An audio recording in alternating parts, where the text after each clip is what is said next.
Comparison is a disease. It used to creep in during our teenage years when we were still figuring out who we were and what we wanted to become.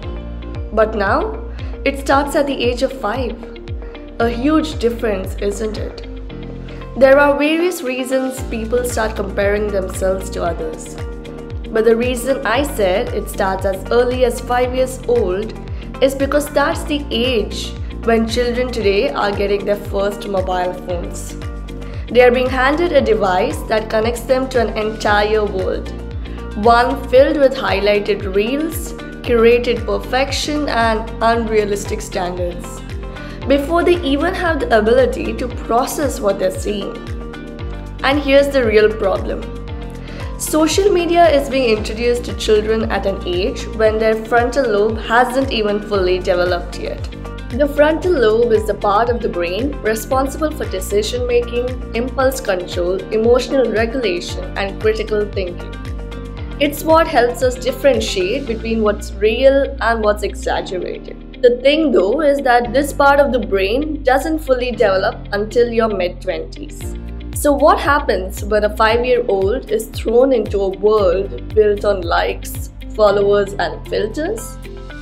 They don't see a carefully curated feed. They see proof that they are not good enough.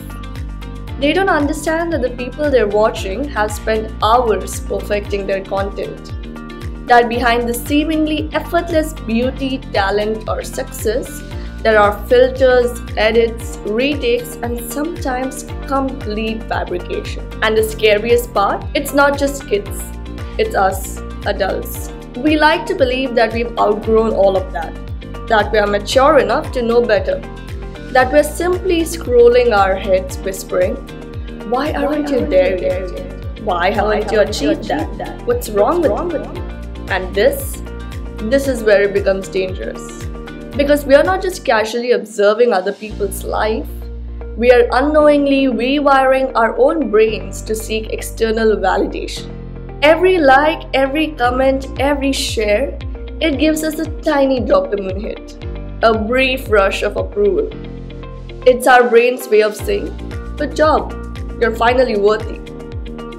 But what happens when the likes slow down?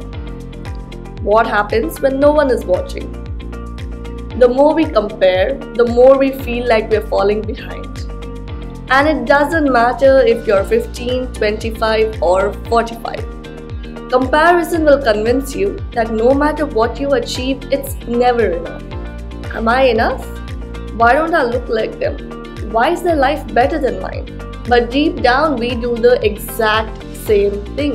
We compare our careers, we compare our relationships, we compare our bodies, we compare our finances, we compare our entire lives to people we don't even know. And it doesn't stop there. Every time we see someone doing better, a little alarm goes off. The people you're comparing yourself to, they're comparing themselves to someone else too. No one actually feels like they've made it. No one actually has it all figured out. And the ones who seem the happiest online, they might be the loneliest offline. So before you measure yourself against someone else's highlight reel, ask yourself this. Would you trade your entire life for theirs? Not just the perfect pictures, not just the viral moments, the whole thing.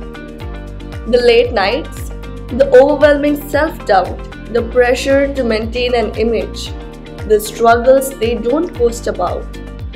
Would you trade all of you for all of them? If the answer is no, then maybe, just maybe you were never behind in the first place.